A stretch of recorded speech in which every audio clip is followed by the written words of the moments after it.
সবাই স্ক্রিন দেখতে পাচ্ছ তো, তাই না? জি ম্যাম। সবাই স্ক্রিন দেখতে পাচ্ছ? আচ্ছা, লাস্ট ক্লাসে তো আমরা বাক্য পড়েছিলাম, তাই না? আজকে বাক্যের উপর এক্সাম দিলা, কেমন হয়েছে এক্সাম? সবাই কি ঠিকঠাক উত্তর করতে পেরেছিলা? জি ম্যাম। আচ্ছা, ঠিক আছে। আজকে আমরা চতুর্থ অধ্যায় থেকে। আচ্ছা, সবাই একটু মিউট করে রাখো। আর মিস যখন বলবো রেসপন্স করতে, সবাই আনমিউট করে রেসপন্স করবে, ততক্ষণ সবাই আনমিউট করে রাখবে।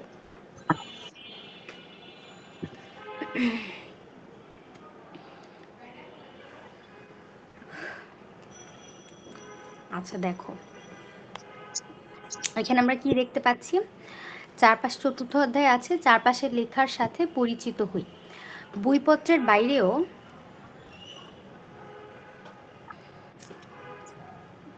হচ্ছে কেন এটা? বইপত্রের বাইরেও আমাদের চারপাশে অনেক রকমের লেখা দেখা যায়। দোকানের সামনে, রাস্তার পাশের দেয়ালে, মিছিল বা শোভাযাত্রায়, আমন্ত্রণপত্র, পত্রিকার পাতায়, এমনকি বিভিন্ন ধরনের যন্ত্রে এসব লেখা তোমরা দেখে থাকবে। এমন কিছু নমুনা নিচে দেয়া হলো, প্রতিটি নমুনা ভালো করে দেখো, তারপর ছবির নিচে দেয়া ফাঁকা ঘরগুলো পূরণ করতে বলা হয়েছে। প্রথমে একটা দেখো, একটা সাইনবোর্ডের মতো আছে, সবুজ ফার্মেসি, এখানে প্রয়োজনীয় ঔষধ পাওয়া যায়, তাই না? তো এটা এটা আমরা কি বলতে পারি বলো তো? এই যেখানে দেয়া আছে, এটা কিসের সামনে দেয়া আছে একটা? একটি ঔষধের দোকানের সামনে দেওয়া আছে। হ্যাঁ, একটা ঔষধের দোকানের সামনে দেয়া আছে। এটাকে আমরা কি বলতে পারি? এটাকে আমরা বলবো হচ্ছে একটা সাইন বোর্ড, তাই না? এটাকে আমরা বলতে পারি একটা সাইন বোর্ড। তো এখানে উপরের লেখাটি কি নামে পরিচিত? এটি হচ্ছে সাইন বোর্ড নামে পরিচিত। এবং লেখাটি, পরবর্তী প্রশ্ন দেখো, যে লেখাটি পড়ে আমরা কি বুঝলাম। মানে এই যে সাইনবোর্ডে লেখা আছে যে সবুজ ফার্মেসি, এখানে প্রয়োজনীয় ঔষধ পাওয়া যায়, এটা পড়ে আমরা কি বুঝলাম? এই লেখাটা পড়ে আমরা বুঝলাম যে এটি হচ্ছে একটা ঔষধের দোকান এবং এখানে প্রয়োজনীয় ঔষধ পাওয়া যায়, তাই না? সাইনবোর্ডটা দেখে যে কেউই বুঝতে পারবে। যেমন দেখবে বিভিন্ন সময় আমাদের আশেপাশেও রাস্তাঘাটে এরকম বিভিন্ন ধরনের ফার্মাসির সামনে কিন্তু ফার্মাসির নাম লেখা থাকে, এরকম সাইনবোর্ড দেওয়া থাকে, এবং সেই সাইনবোর্ড দেখে আমরা বুঝতে পারি যে এটা হচ্ছে, এটা আসলে একটা ফার্মেসি এবং এখান থেকে আমরা ঔষধ নিতে পারবো, তাই না? তারপর আমরা সেখান থেকে আমাদের প্রয়োজনীয় ঔষধগুলো কিনে থাকি। সাইনবোর্ড না থাকলে কিন্তু আমরা বুঝতাম মনে অনেক সময় যে এটা আসলে একটা মেডিসিনের দোকান। তো আমরা এভাবে সাইনবোর্ডের মাধ্যমে জানতে পারলাম যে এটা একটা ফার্মাসি এবং এখানে প্রয়োজনীয় বিভিন্ন, এখানে ঔষধ পাওয়া যায়। এর ব্যবহার কি? সাইনবোর্ডের ব্যবহারটা কি? এখানে ব্যবহারটা হচ্ছে যে প্রয়োজনীয় বিভিন্ন ঔষধ কেনার জন্য এখানে কিন্তু লোকজন আসে, তাই না? সবাই কি শুনতে পাচ্ছ আমার পড়া? জি ম্যাম। আচ্ছা, ঠিক আছে। তো সাইনবোর্ডের মাধ্যমে আমরা কি জানতে পারলাম এখানে? যে এটা হচ্ছে, এখানে প্রয়োজনীয় বিভিন্ন ঔষধ কেনার জন্য এখানে আসা যাবে। তো প্রথম যে চিত্রটা দেওয়া আছে, এটা আমরা বুঝলাম যে এটা হচ্ছে একটা সাইনবোর্ড এবং লেখাটি পড়ে বুঝতে পারলাম যে এটি হচ্ছে একটি ঔষধের দোকান এবং এখানে ঔষধ পাওয়া যায় এবং এর ব্যবহার হচ্ছে প্রয়োজনীয় বিভিন্ন ঔষধ কেনার জন্য এখানে আসা হয়। আচ্ছা, পরবর্তী যেই চিত্রটি আছে, দেখো কি আছে এখানে। হাফিজ ভাইকে ফুলকপি মার্কায় ভোট দিন। এটা সাধারণত আমরা কিরকম, কোথায় দেখতে পাই বলো তো? কখন দেখতে পাই এগুলো? ভোটের সময়। ভোটের সময়, অর্থাৎ যখন ইলেকশন হয় বা নির্বাচন যখন হয়, তখন কিন্তু আমরা এরকম দেখতে পাই, তাই না? যে অমুককে নৌকা মার্কায় ভোট দিন, অমুককে ছাতা, এই ধরনের মার্কায় ভোট দিন, তাই না? তো এগুলো আমরা দেখতে পাই সাধারণত ইলেকশন বা নির্বাচনের সময় আমরা দেখতে পাই। তো এটাকে কি বলে আসলে, জানো তোমরা? বলো তো এটাকে কি বলে? পোস্টার। হ্যাঁ, এটাকে বলে হচ্ছে পোস্টার। তো দেখো এখানে দেয়া আছে যে উপরের লেখাটি কি নামে পরিচিত। এটি হচ্ছে একটি পোস্টার নামে পরিচিত এবং লেখাটি পড়ে আমরা কি বুঝলাম? দেখো, লেখাটি পড়ে আমরা বুঝলাম যে এটি হচ্ছে একটি নির্বাচনী প্রচারণা। এখানে বলা আছে হাফিজ ভাইকে ফুলকপি মার্কায় ভোট দিন। এটি হচ্ছে একটি নির্বাচনী প্রচারণা এবং এখানে হাফিজ ভাইকে ফুলকপি মার্কায় ভোট দিতে বলা হয়েছে। যেমন এখানে যদি অন্য একটা কিছুও থাকতে পারতো, যে ধরো নৌকা মার্কায় ভোট দিন, অমুককে একটা নাম দেওয়া আছে এবং সেখানে দেওয়া আছে তাকে নৌকা মার্কায় ভোট দিন। সেক্ষেত্রে এটা হচ্ছে একটা নির্বাচনী প্রচারণা, তাকে ভোট দেওয়ার জন্য প্রচারণার কাজে একটা পোস্টার ব্যবহার করা হয়েছে। তো এটা বুঝতে পেরেছো সবাই? হ্যাঁ ম্যাম। হ্যাঁ, তারপরে হচ্ছে এর ব্যবহার কি? এর ব্যবহার তো ওই যে নির্বাচনের প্রচারণার কাজ। এক্ষেত্রে পোস্টার ব্যবহৃত হয়েছে নির্বাচনী প্রচারণার কাজে। তো আমরা বুঝলাম যে উপরের লেখাটি এটি হচ্ছে একটি পোস্টার নামে পরিচিত, এবং লেখাটি পড়ে আমরা কি বুঝলাম? লেখাটি পড়ে আমরা বুঝলাম এটি একটি নির্বাচনী প্রচারণা। হাফিজ ভাইকে ফুলকপি মার্কায় ভোট দিতে এখানে বলা হচ্ছে। এর ব্যবহার কি? এর ব্যবহার হচ্ছে নির্বাচনী প্রচারণার কাজ। তো তারপরে দেখো, এরপরে দেয়া আছে শুভ নববর্ষ 1431, পৃথিবী থেকে অমঙ্গল দূর হোক, সত্যের জয় হোক, ফয়জুন্নেসা বালিকা উচ্চ বিদ্যালয় পঞ্চগড়। এখানে একটা জিনিস দেয়া আছে, বাংলা নববর্ষের একটা ব্যানারের মতো। এটাকে আমরা কি বলতে পারি বলতো, যেখানে দেয়া আছে এটা? ফেস্টুন। এটাকে আমরা ব্যানার বলতে পারি, এটা এক ধরনের একটা ব্যানার। তো দেখো, এটা হচ্ছে একটা ব্যানার, কারণ এখানে শুভ নববর্ষ দেয়া আছে, নববর্ষের একটা ব্যানারের মতো দেয়া আছে। সাধারণত স্কুল অনেক সময় যখন বিভিন্ন ধরনের অকেশন হয়ে থাকে, নববর্ষ বা এই ধরনের যে অকেশনগুলো থাকে, এগুলো যদি থাকে তখন এখানে স্কুল কলেজের সামনে এই ধরনের ব্যানার দেয়া থাকে, এবং সেখানে এরকমভাবে লেখা থাকে শুভ নববর্ষ। এখানেও লেখা আছে 1431, পৃথিবী থেকে অমঙ্গল দূর হোক, সত্যের জয় হোক, এবং বিদ্যালয়ের নামটিও লেখা আছে। তো পুরো লেখাটি বুঝতে পারলাম এটা হচ্ছে একটা ব্যানার, এবং লেখাটি পড়ে আমরা কি বুঝলাম বলো তো? কিসের জন্য এখানে বলা হচ্ছে, কিসের শুভেচ্ছা জানানো হচ্ছে বলো তো? শুভ নববর্ষ 1431। হ্যাঁ, শুভ নববর্ষ 1431 তো লেখা আছে, কিন্তু এটা তোমার গুছিয়ে লিখতে হবে, তাই না? তো এই লেখাটি পড়ে আমরা বুঝলাম যে এটা হচ্ছে বাংলা নববর্ষের শুভেচ্ছা জানানো হচ্ছে এখানে। এই ব্যানারে লেখাটি পড়ে আমরা কি বুঝলাম? বুঝলাম যে এখানে বাংলা নববর্ষের শুভেচ্ছা জানানো হচ্ছে। এর ব্যবহার কি? এর ব্যবহার হচ্ছে শোভাযাত্রার সামনে, অর্থাৎ যেই শোভাযাত্রাটা হবে, অনেক সময় বিভিন্ন স্কুল কলেজে এই জিনিসগুলো নিয়ে আসলে শোভাযাত্রা হয়, ছবি তোলা হয়, তারপর এগুলো নিয়ে কিছুক্ষণ র্যালির মতো করা হয়। তো এই ব্যাপারটা এটাই হচ্ছে একটা, এর ব্যবহার হচ্ছে শোভাযাত্রার সামনে এরকম ব্যানার রাখা হয়, এটাই বলেছে। তো আমরা কি দেখলাম?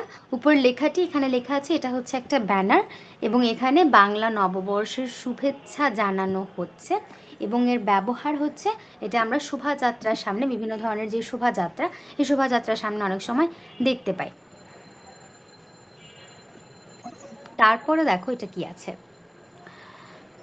শুধু আগামী 5ই জুলাই 2024 শুক্রবার, এটা আমরা দেখতে পাচ্ছি একটা আমন্ত্রণ পত্র, যদিও লেখাটি এখানে স্পষ্ট নয়। আচ্ছা, যাই হোক, আমরা একটা আমন্ত্রণ পত্রই দেখতে পাচ্ছি, কেন কি দেখো, এখানে অনুষ্ঠান সূচি দেয়া আছে নিচের দিকে, দেখো অনুষ্ঠান সূচি দেয়া আছে, তারপরে বিকেল মানে কখন থেকে অনুষ্ঠানটা শুরু হবে, এবং কখন থেকে কখন পর্যন্ত বইমেলার উদ্বোধন এবং আলোচনা সভা, এর টাইম দেয়া আছে, তাই না? তো এটা হচ্ছে একটা, এটাকে আমরা কি বলতে পারি বলো তো? কি হতে পারে এটা?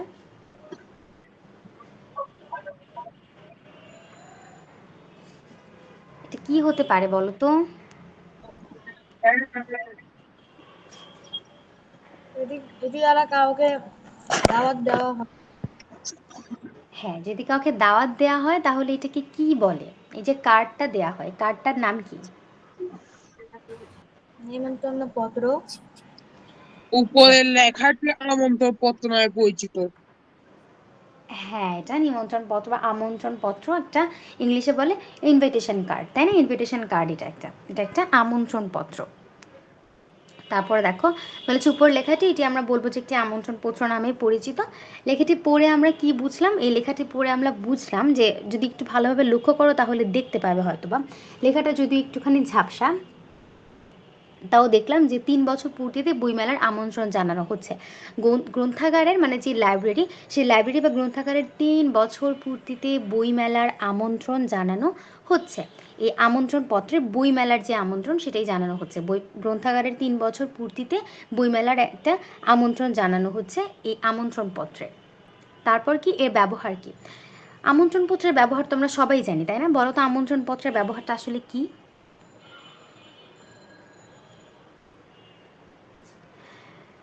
কোনো অনুষ্ঠানে আমন্ত্রণ জানাতে, মানে কাউকে দাওয়াত করতে, যেটা তোমরা একটু আগেই বললে, তাই না? তো আমন্ত্রণপত্রের কাজ হচ্ছে এটাই, কোনো অনুষ্ঠানের আমন্ত্রণ জানাতে আমন্ত্রণপত্র ব্যবহার করা হয়। তাহলে উপরে লেখাটি পড়ে আমরা কি বুঝলাম? এটা হচ্ছে একটা আমন্ত্রণপত্র। লেখাটি কি নামে পরিচিত? আমন্ত্রণপত্র নামে পরিচিত। এটা পড়ে আমরা কি বুঝলাম? যে গ্রন্থাগারের 3 বছর পূর্তিতে বইমেলার একটা আমন্ত্রণ জানানো হচ্ছে। এর ব্যবহার কি? কোনো অনুষ্ঠানের আমন্ত্রণ জানাতে এই আমন্ত্রণপত্র কিন্তু ব্যবহার করা হচ্ছে। তারপরে দেখো, তারপরে কি আছে দেখো তো, দাঁতের যত্নে ব্যবহার করুন সুস্থমারি ঝকঝকে দাঁত, সুন্দর হাসি। এখানে একটা টুথপেস্টের কি দেয়া আছে বলো তো, এটাকে কি বলে? দেখি তোমরা বলতে পারো কিনা। টুথপেস্টের অ্যাডভার্টাইজ। অ্যাডভার্টাইজ, এটাকে বলে বিজ্ঞাপন। বাংলায় এটাকে কি বলে? বিজ্ঞাপন। কিন্তু এখানে কিন্তু আমরা পত্রিকায় দেখতে পাচ্ছি, তাই না? আমরা সাধারণত টিভিতেও এই ধরনের অ্যাডভার্টাইজ দেখতে পাই। এই ধরনের বিজ্ঞাপন আমরা টিভিতেও অনেক সময় দেখতে পাই না? কোলগেট, পেপসুডেন্ট, তারপরে এরকম বলে না যে আপনার পেপসুডেন্টে কি নুন নামক আছে, এই ধরনের বলে না? তো এই জিনিসগুলো আমরা টিভিতে দেখতে পাই, কিন্তু এখানে এখানে কিন্তু এই বিজ্ঞাপনটা একটা পত্রিকা বা নিউজ পেপারে দেওয়া আছে, তাই না? দেখো নিচে একটা পত্রিকার মধ্যে দেওয়া আছে। তো আমরা এটাকে কি বলবো? এর জন্য উপরের এই লেখাটিকে আমরা বলবো যে পত্রিকার বিজ্ঞাপন, তাই না? অথবা বিজ্ঞাপন, পত্রিকার বিজ্ঞাপন অথবা বিজ্ঞাপন। খবরের কাগজের মধ্যে টুথপেস্টের ছবিযুক্ত লেখাটি কি নামে পরিচিত বলো তো? কি নামে পরিচিত?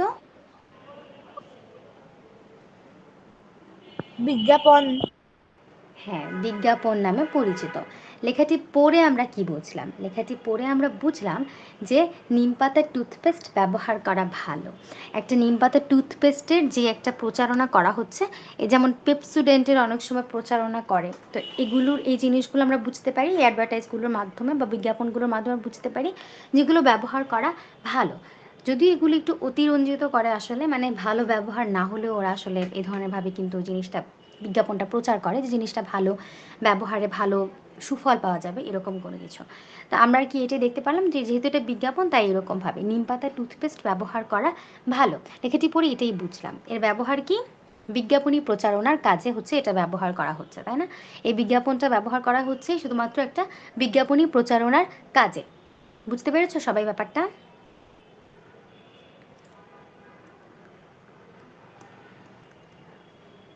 আচ্ছা, কে কে আছো এখন এই মুহূর্তে?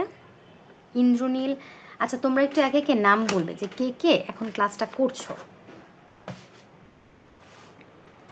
নাজিহা।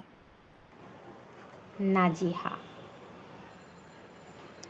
শাকিল।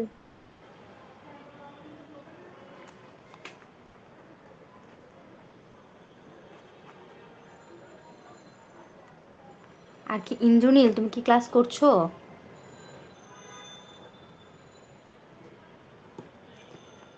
ইন্দ্রনীল, তুমি কি ক্লাস করছো নাকি জয়েন দিয়ে বসে আছো, কোনটা?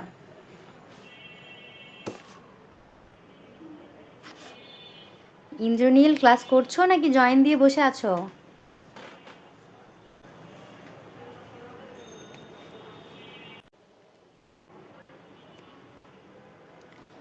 আচ্ছা, নাজিহা, নফা এবং এবং শাকিল, তোমরা তো শুনতে পাচ্ছ, তাই না? জি ম্যাম। আচ্ছা, ঠিক আছে। কিছু বলবে তুমি?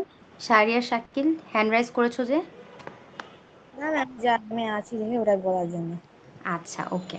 দেখো, তো কি জানলাম যে এটা একটা টুথপেস্টের ছবিযুক্ত লেখাটি কি নামে পরিচিত? এটা একটা বিজ্ঞাপন, পত্রিকার বিজ্ঞাপন বা নর্মালি একটা বিজ্ঞাপন নামেই হচ্ছে পরিচিত।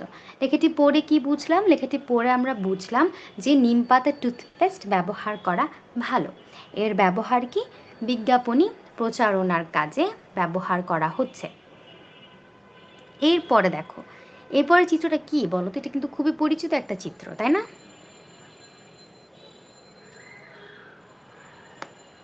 জি কি ম্যাম। এটা বলো তো? কি এটা বলো তো? আমাদের একটা টিভি চ্যানেল যেটাতে সংবাদ দেখানো হচ্ছে। সংবাদ দেখানো হচ্ছে। কিসের সংবাদ দেখানো হচ্ছে দেখো তো? উপরে লেখাটি কি নামে পরিচিত?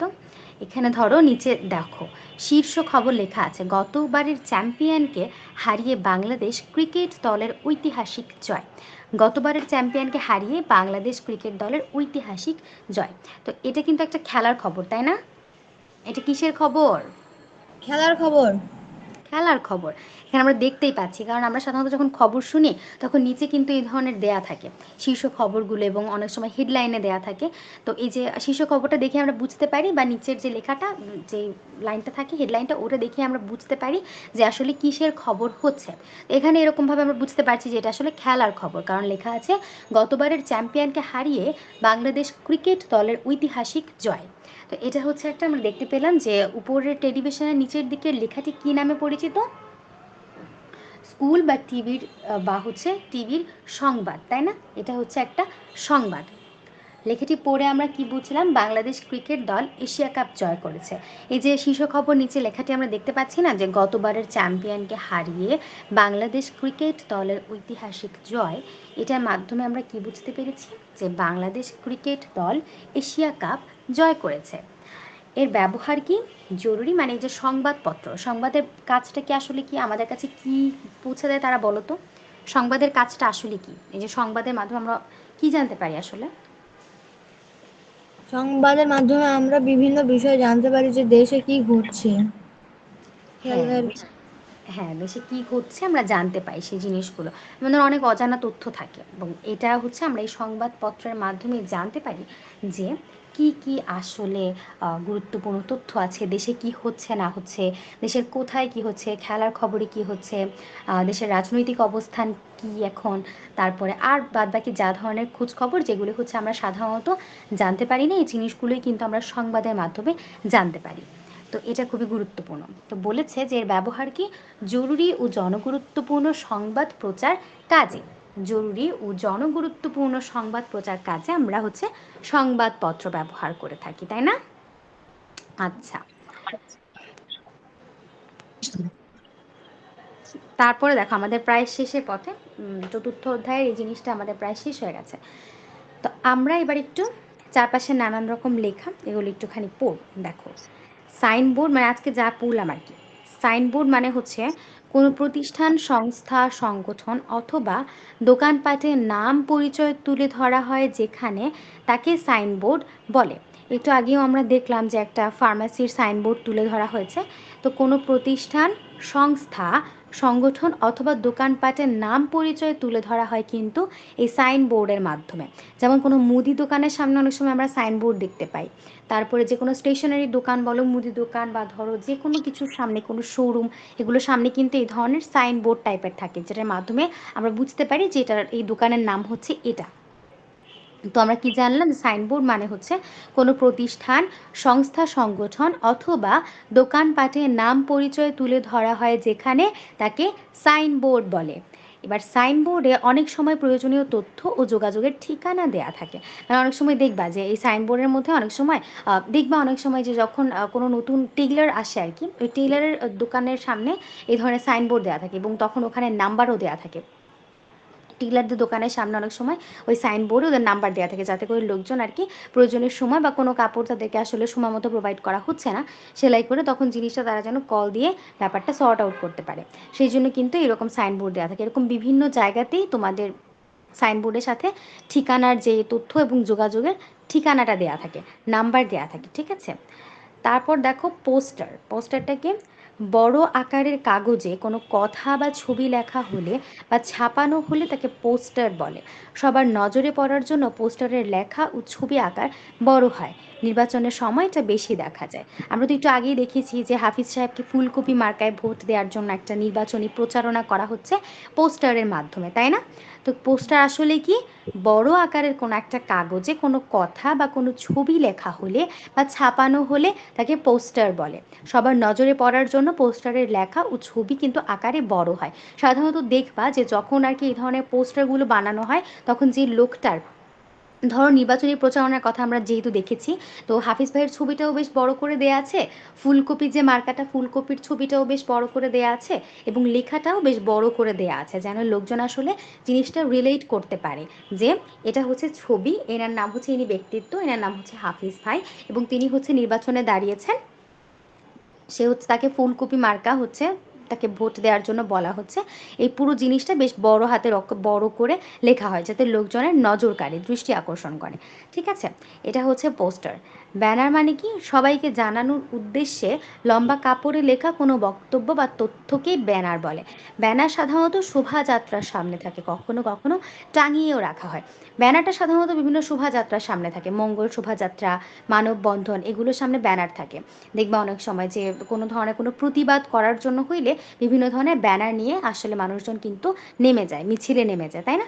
তো ব্যানারটা কি? সবাইকে জানানোর উদ্দেশ্যে লম্বা কাপড়ে লিখে কোনো বক্তব্য বা তথ্যকেই ব্যানার বলে। ব্যানার সাধারণত শোভাযাত্রার সামনে থাকে, যেমন আজকে আমরা একটু আগে পড়লাম না যে পহেলা বৈশাখের যে ইয়েটা, ওটা আমরা পড়লাম না যে পহেলা বৈশাখ শোভাযাত্রার সামনে আমরা দেখলাম একটা। তো এই জিনিসটাই হচ্ছে কিন্তু আসলে ব্যানার, সবাইকে জানানোর উদ্দেশ্যে লম্বা কাপড়ে লেখা কোনো বক্তব্য বা তথ্যকেই ব্যানার বলে। ব্যানার সাধারণত শোভাযাত্রার সামনে থাকে, কখনো কখনো টাঙিয়েও রাখা হয় ব্যানার। আমন্ত্রণ পত্রটা কি? আমন্ত্রণ পত্রটাও আমরা আজকেই পড়েছি যে কোনো অনুষ্ঠানে আসার জন্য আহ্বান জানিয়ে লেখা চিঠিকে আমন্ত্রণ পত্র বলে।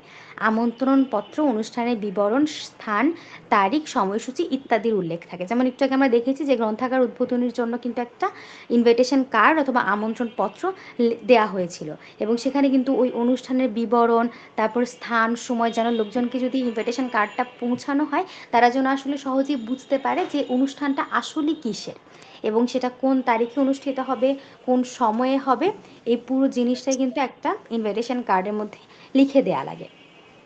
এটি হচ্ছে একটা আমন্ত্রণ পত্র। তারপরে কি? তারপর হচ্ছে বিজ্ঞাপন। পণ্য বা তথ্য সম্পর্কে সবাইকে জানাতে পত্রিকায় বা অন্য কোনো মাধ্যমে যে প্রচার চালানো হয় তাকে বিজ্ঞাপন বলে। পণ্য বা তথ্য সম্পর্কে সবাইকে জানাতে পত্রিকায় বা অন্য কোনো মাধ্যমে যে প্রচার চালানো হয় তাকেই বিজ্ঞাপন বলে। আমরা বিজ্ঞাপন সাধারণত টিভিতেও দেখে থাকি, আবার হচ্ছে আমরা বিভিন্ন ধরনের নিউজ পেপারেও দেখে থাকি, তাই না? কিন্তু আমরা এখানে দেখেছি যে একটা নিম পাতার একটা টুথপেস্টের বর্ণনা দিয়ে বিজ্ঞাপন বা প্রচারণা করেছে। বিজ্ঞাপনী প্রচারণা ছিল, যেটা থেকে আমরা বুঝতে পেরেছি যে নিম পাতার টুথপেস্টটা কিন্তু ভালো, এটা ব্যবহারে সুফল পাওয়া যাবে। তো এটাই বলেছে যে কোনো পণ্য বা তথ্য সম্পর্কে সবাইকে জানাতে পত্রিকায় বা অন্য কোনো মাধ্যমে যে প্রচার চালানো হয় তাকেই বিজ্ঞাপন বলে। এবার বিজ্ঞাপন লিখে বা ছেপে প্রকাশ করা যায়, আবার অডিও ভিডিও মাধ্যমে শোনা শোনা বা দেখার সুযোগ রয়েছে। বিজ্ঞাপনটা লিখে বা ছেপেও প্রকাশ করা যায়, আবার অনেক সময় অডিও ভিডিওর মাধ্যমে, যেমন আমরা টিভিতে দেখি না, টিভিতে তো একই সাথে অডিও ভিডিও দুইটাই চলে। যেমন আমরা দেখতে পাই একটা জিনিস, যদি আমরা কোনো টুথপেস্ট অথবা কোনো কিছুর অ্যাডভার্টাইজ দেখতে যাই, বিজ্ঞাপন দেখতে চাই, তখন আমরা কানে শুনতেও পাই এবং সেই সাথে আমরা দেখতেও পাই যে লোকজন আসলে দেখাচ্ছে জিনিসটা দেখতে কেমন, এরকমভাবে ব্যবহার করেও দেখাচ্ছে। তো এটাই হচ্ছে আর কি বলেছে যে বিজ্ঞাপনে লিখে বা ছেপে প্রকাশ করা যায়, যেমন আমরা বইয়ে আজকে দেখেছি, আবার অডিও ভিডিও মাধ্যমেও শোনা বা দেখার সুযোগ রয়েছে। স্ক্রোল মানে কি? এটাই হচ্ছে যে সংবাদপত্র, যেটা সাধারণত টেলিভিশনে অনুষ্ঠান বা সংবাদ প্রচারের সময় স্ক্রিনের নিচের দিকে সরু লাইনে কিছু কথা ডান থেকে বাম দিকে সরতে দেখা যায়। আজকে আমরা যেটা দেখলাম ওই যে শীর্ষ খবর যে বাংলাদেশ হচ্ছে আহ, এশিয়া কাপ জয় করেছে, এই জিনিসটা, তাই না? তো এটাই হচ্ছে স্ক্রল। মানে আমরা সাধারণত টেলিভিশনে কোনো সংবাদপত্রে নিচের দিকে বা আশেপাশে যে হেডলাইন বা ছোট ছোট যে লেখাগুলো আমরা দেখি, এগুলো স্ক্রিনের নিচের দিকে সরু লাইনে কিছু কথা ডান থেকে বাম দিকে সরতে দেখা যায়। খবরের মধ্যে বেশিরভাগ দেখবে যে যখন কোনো রেজাল্টও পাবলিশড হয় তখন এভাবে ডান থেকে বাম দিকে, কিন্তু নিচের দিকে একটু তাকালেই দেখবে যে এই আস্তে আস্তে লেখাটা যাচ্ছে ডান থেকে বাম দিকে, এরকমভাবে কিন্তু যাচ্ছে। এই জিনিসটা কি হচ্ছে? স্ক্রল বলে। স্ক্রলের মাধ্যমে তাৎক্ষণিক ও জরুরি তথ্য জানা যায়। স্ক্রলের মাধ্যমে কিন্তু তাৎক্ষণিক এবং একটা জরুরি তথ্য জানা যায়। যেমন ধরো অনেক সময় অনেক গুরুত্বপূর্ণ তথ্য যেটা সংবাদ মাধ্যমে আসলে যিনি সংবাদ পড়ছেন তিনি বলতে বলতে তার আগেই কিন্তু নিচে দিয়ে ওই স্ক্রলের মাধ্যমে জিনিসটা চলে আসছে যে এই জিনিসটা আজকে হয়েছে, বা এতজন লোক আজকে এইরকম দুর্ঘটনায় মারা গেছেন, এতজন আহত হয়েছেন।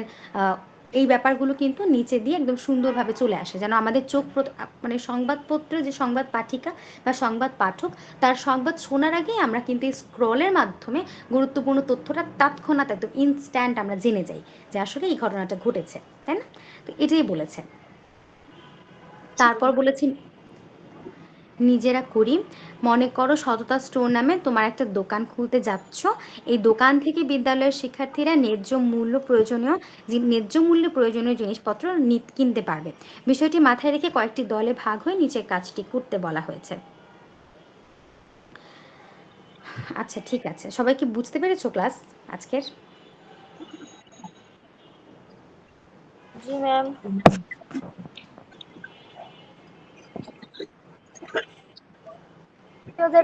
এই অধ্যায়টা খুবই ছোট।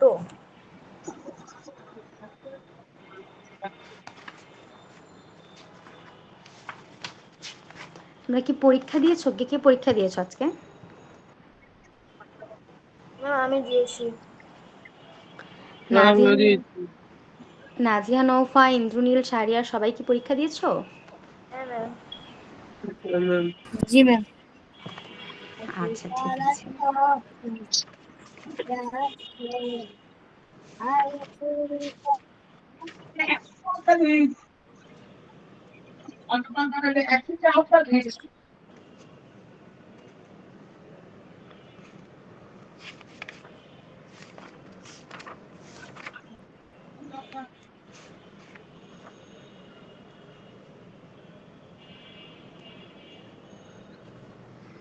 আচ্ছা, তোমাদের ক্লাস তো প্রায় শেষের দিকে। তোমাদেরকে আমি একটা ছোট টাস্ক দিচ্ছি। তোমাদের সবাই একটু খাতা কলম নিয়ে বসবে এবং মিস তো এতক্ষণ তোমাদেরকে পড়িয়েছি, তাই না?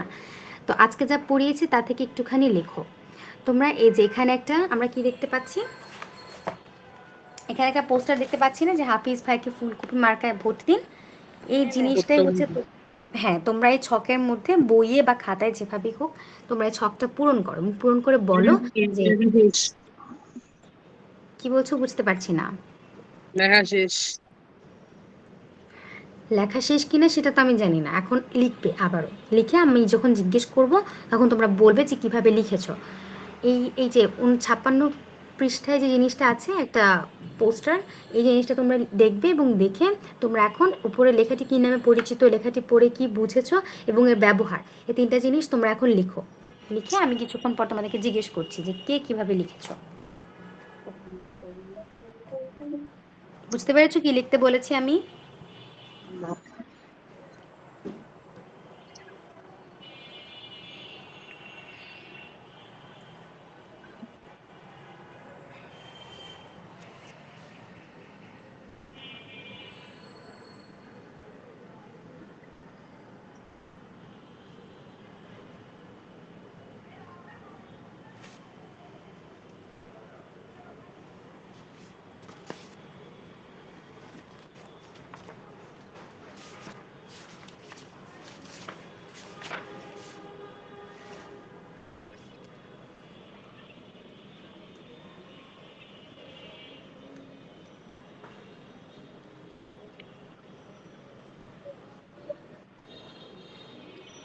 তোমরা কি সবাই লিখছো যা বললাম? হ্যাঁ। ঠিক আছে, সবাই লিখো, লেখা হয়ে গেলে বলবে।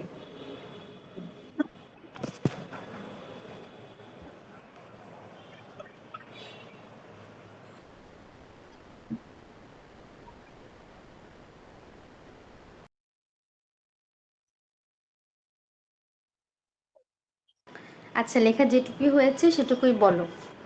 ইন্দ্রনীল, তুমি প্রথমে বলো তুমি কি লিখেছো।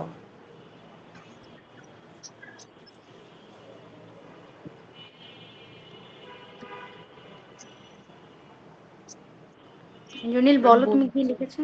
বলছি। উপরের লেখাটি কি নামে পরিচিত? উপরের লেখাটি পোস্টার নামে পরিচিত। লেখাটি পড়ে কি বুঝলাম? এটি একটি নির্বাচনের প্রচারণা। হাফেজ ভাইকে ফুলকপি মার্কায় ভোট দিতে বলা হচ্ছে। এর ব্যবহার কি? সাধারণত বিভিন্ন ধরনের প্রচার প্রচারণার জন্য পোস্টার ব্যবহৃত হয়। এখানে এর ব্যবহার হচ্ছে নির্বাচনী প্রচারণার কাজে।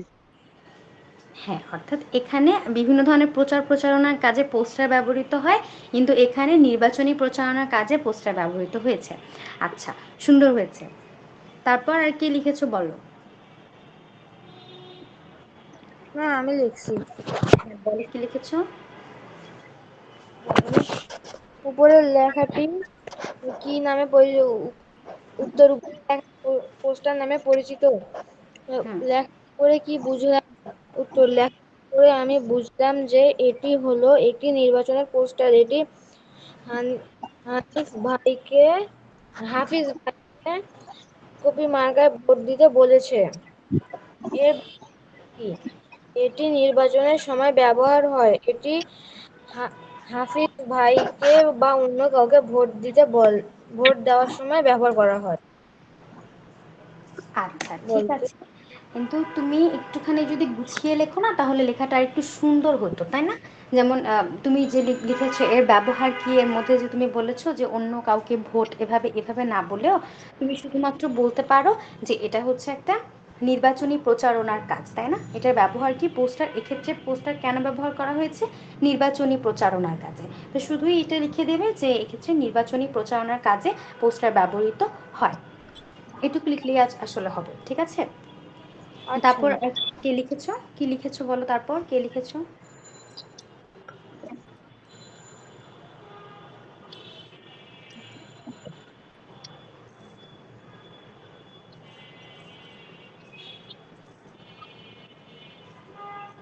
নাজিহা নভা, তুমি কি লিখেছো? জি ম্যাম। কি লিখেছো বলো তো?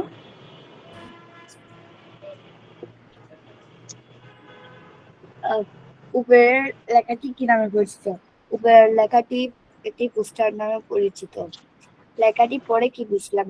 লেখাটি পড়ে লেখাটিতে বলা হয়েছে হাফিজ ভাইকে ফুলকপি মার্কায় ভোট দিন। এর ব্যবহার কি? আহ,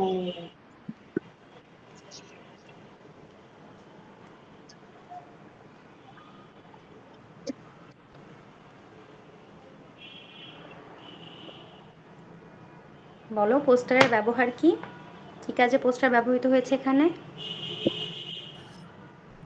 পোস্টার এর ব্যবহার হলো নির্বাচনে হাফিজ ভাইকে ফুলকপি মার্কায় ভোট দিতে বলা হয়েছে। আচ্ছা, না ওটা তো আমরা বুঝলামই, তাই না? যে লেখাটি পড়ে আমরা কি বুঝলাম, লেখাটি পড়ে তো আমরা বুঝিয়েছি যে হাফিজ ভাইকে একটি ফুলকপি মার্কায় ভোট দিতে বলা হয়েছে, এটা তো লেখাটি পড়ে বুঝলামই। তো এর ব্যবহারটা কি হবে পোস্টারের? এখানে ব্যবহারটা হচ্ছে মূলত বিভিন্ন ধরনের প্রচার প্রচারণার কাজে পোস্টার ব্যবহৃত হয়। এক্ষেত্রে পোস্টার ব্যবহৃত হয়েছে নির্বাচনী প্রচারণার কাজে। লেখাটা একটু সুন্দর করে গুছিয়ে লিখলে ভালো হয়, যে এক্ষেত্রে নির্বাচনী প্রচারণার কাজে পোস্টার ব্যবহৃত হয়েছে। আচ্ছা, তারপরে আমি তোমাদেরকে হচ্ছে বাক্য পড়িয়েছি না, যে বিবৃতিমূলক, বিবৃতিবাচক বাক্য, প্রশ্নবাচক বাক্য, অনুজ্ঞাবাচক বাক্য এবং আবেগবাচক বাক্য পড়িয়েছি না? হ্যাঁ ম্যাম। হ্যাঁ ম্যাম। সবাই কি, সবার কি মনে আছে যে সুখী মানুষ থেকে তোমাদেরকে বলা হয়েছিল যে বিবৃতিবাচক বাক্য বের করতে, প্রশ্নবাচক, অনুজ্ঞাবাচক এবং আবেগবাচক?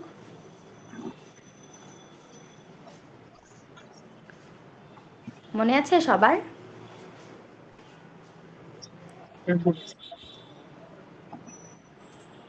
যে হ্যাঁ ম্যাম।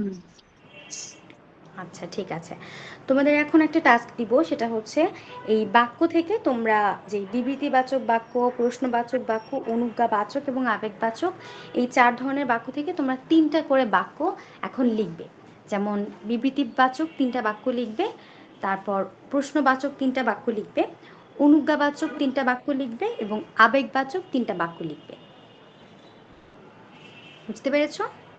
সেটা তোমরা চাইলে সুখী মানুষ থেকেও লিখতে পারো, আবার যদি নিজেদের মতো করে লিখতে চাও তাহলে নিজেদের মতো লিখতে পারো, কিন্তু জিনিসটা যেন, যেমন বিবৃতিবাচক বাক্যটা কি, বিবৃতিবাচক বাক্যটা হচ্ছে সাধারণভাবে কোনো কিছুর যদি বিবরণ প্রকাশ পায় তাহলে সেক্ষেত্রে সেটাকে আমরা বলবো বিবৃতিবাচক। তুমি যে বাক্যটাই লেখো তাতে যাতে একটা বিবরণ প্রকাশ পায় সেরকমভাবে একটা বিবৃতিবাচক বাক্য তুমি লিখবে। এরকম 3টা বিবৃতিবাচক বাক্য লিখবে। প্রশ্নবাচক বাক্য মানে কি, মানে কাউকে প্রশ্ন করছো কোনো কিছু জানার জন্য, জানার আগ্রহে কিছু প্রশ্ন করছো, এরকম একটা প্রশ্নবাচক 3টা বাক্য লিখবে। অনুজ্ঞাবাচক মানে কি, ধরো কাউকে আদেশ, নিষেধ, প্রার্থনা বা অনুরোধ করছো, এই ধরনের 3টা বাক্য লিখবে। আবেগবাচক মানে কি, কোনো কিছু শুনে একটু হতভম্ব হয়েছো বা অবাক হয়েছো, এই ধরনের 3টা বাক্য লিখবে আবেগবাচক। সবাই কি বুঝতে পেরেছো কি লিখতে বলেছি আমি? জি ম্যাম।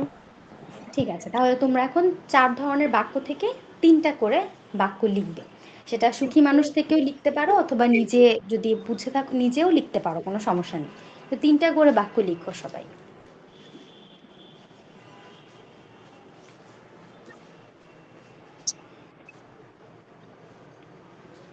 সবাই লেখা শুরু করো এবং লেখো, লেখার পরে বলবে যে কে কি লিখেছো, কি কি বাক্য লিখেছো।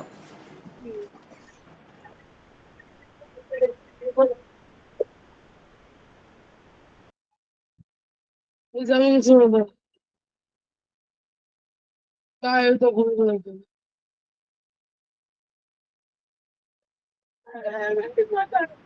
ইন্দ্রনীল, তুমি কাইন্ডলি আনমিউট করে তারপরে হচ্ছে তুমি লেখো, ঠিক আছে? তুমি আগে মিউট করো, তারপরে লেখো।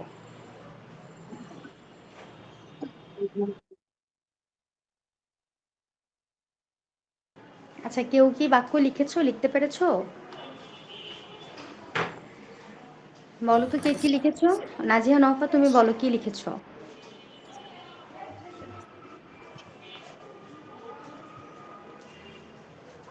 ম্যাম আমার লেখা শেষ। আচ্ছা, বলো কি লিখেছো। বিবৃতিবাচক দিয়ে আমি স্কুলে যাব। প্রশ্নবাচক দিয়ে আমি কি তোমার কলমটা নিতে পারি। আচ্ছা অনুজ্ঞাবাচক দিয়ে আমাকে এক গ্লাস পানি দাও। আবেগবাচক দিয়ে বাহ কি সুন্দর আবহাওয়া। আচ্ছা, ঠিক আছে। আবেগবাচকে যখন বাহ লিখেছো, তারপর একটা আশ্চর্যবোধক চিহ্ন দিয়েছো তো। জি ম্যাম। আবেগবাচক লেখার ক্ষেত্রে কিন্তু তুমি যে বললে যে বাহ কি সুন্দর দৃশ্য এঁকেছো বা এই ধরনের, তখন কিন্তু বাহ লেখার পরে একটা আশ্চর্যবোধক চিহ্ন হবে এবং তারপর বাক্য শেষ করে একটা দাড়ি টানতে হবে, ঠিক আছে? আচ্ছা, ঠিক আছে, বুঝলাম। তারপরে শাহরিয়ার, তুমি কি লিখেছো বলো। আচ্ছা আমি বলতেছি। বিবৃতি বিবৃতিবাচক এ- 1 নম্বর, তিনি কালকে স্কুলে যাবে। 2 নম্বর, সে একজন ভালো ছেলে। 3 নম্বর, তার বয়স মাত্র 20 বছর। অনুজ্ঞাবাচক 1 নম্বর, তুমি চকলেট খেও না, তুমি তাড়াতাড়ি গোসল করতে যাও, তুমি তাড়াতাড়ি ভাত খাও। প্রশ্নবাচক, তুমি কি ভাত খেয়েছো, তোমার বাড়ি কোথায়, তোমার বয়স কত। আচ্ছা, এগুলো আবেগ লেখার পরে প্রশ্নবোধক চিহ্ন ব্যবহার করেছো তো অবশ্যই। প্রশ্নবোধক আবেগ চিহ্ন ব্যবহার করেছো প্রশ্নবাচক লেখার পরে বাক্য। জি ম্যাম। আচ্ছা, তারপর তুমি বলো, তারপর আর কি আবেগ লিখেছো। আবেগবাচক, চমৎকার, তুমি সুন্দর ছবি এঁকেছো, দারুণ, তুমি দৌড়ে ফার্স্ট হয়েছো, আহ এত শব্দ করো না। আচ্ছা, ঠিক আছে। তারপর বিবৃতিবাচকে আচ্ছা বলেছো, ঠিক আছে। তারপর ইন্দ্রনীল, তুমি কি লিখেছো।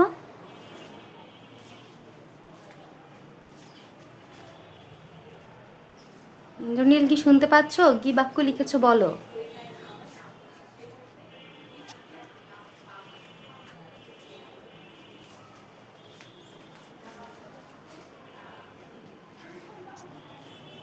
তুমি এতক্ষণ আনমিউট করে রেখে কি করলা, এখন তোমাকে যেই টাস্কের কথা জিজ্ঞেস করলাম তুমি ক্লাসে কিছুই বলছো না। তুমি কি ম্যাম, শুনতে পাচ্ছ না। বলো তুমি কি বাক্য লিখেছো। বিচিত্রাচক বাক্য।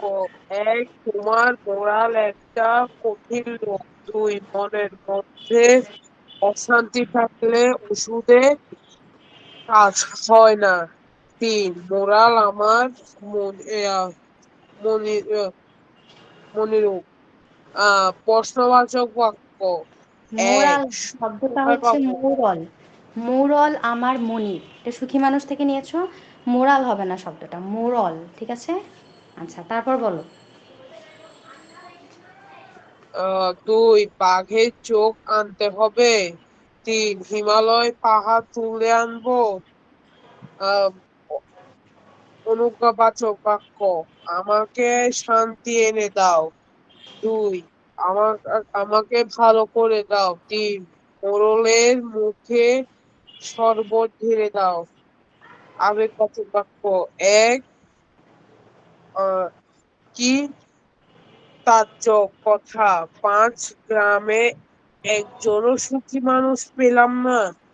2, জামা মানে জামা, এই যে আমাদের এই জামার মতো জিনিস। স্যার তো ম্যাম 3 নম্বরটা লিখতে পাইনি। আচ্ছা, বিবৃতিবাচক লিখতে পারোনি তাই তো, কোনটা লিখতে পারোনি।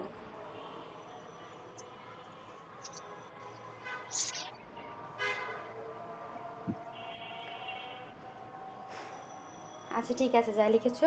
তোমরা সবাই বাক্য বুঝতে পেরেছো তো তাহলে, যে বিবৃতিবাচক বাক্যটা কি, তারপরে প্রশ্নবাচক বাক্যটা কি, অনুজ্ঞাবাচক, আবেগবাচক, সব বুঝতে পেরেছো তো?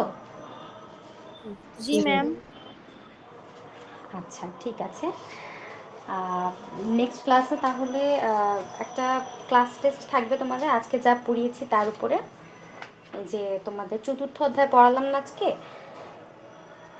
পোস্টার, ব্যানার, তারপর হচ্ছে আমন্ত্রণপত্র, সাইনবোর্ড, স্ক্রল, এই জিনিসগুলো পড়ালাম না আজকে। নেক্সট ক্লাসে এটার উপর একটা তোমাদের ক্লাস টেস্ট থাকবে, ঠিক আছে? আজকে পড়া সবাই বুঝতে পেরেছো তো, তাই না? জি।